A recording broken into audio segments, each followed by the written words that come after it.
اگر برای گفتن یک جنایتکار بیوای باشد اگر خریدیم چون من برای قوت بیایم فرض کردیم یکون ممکن بود یکون جاسوس یکون باید کی میدونه اینا برای باید باشه خیلی کم نه ایتا که به هر یک کار به اجازت صاحب خان ملک بدرویان وای کنند اشکال نمیشه. جنایتکارا بیشتر مثال به مردم زوال میرسانند.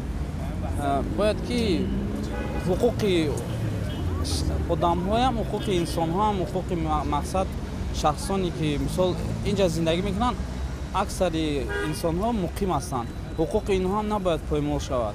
به همین خاطر جنایتکار مقصد دیگه راه‌های قطعی دستگیر کنند که نباید مثال حقوق انسان‌های چیزی که به زبان روسی میگن زکان پردازش حقوقشان پایمال شود. در مسئله تروریسم باشد باید که همه احتیاطکار باشند.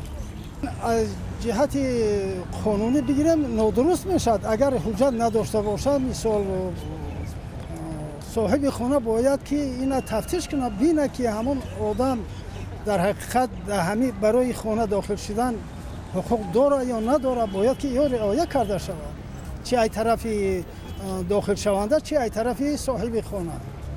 اگر این برای پیشگیری یا که دستگیر کردن کدام یک جنایتکار در هم محل باشد در این حالت چی؟ در این حالت که گفتم که احتیاط شدن در کار چقدر احتیاط حاضر شرایط بسیار جمعی جهانی وضعی نه هر یک انسان باید احتیاط کار باشد.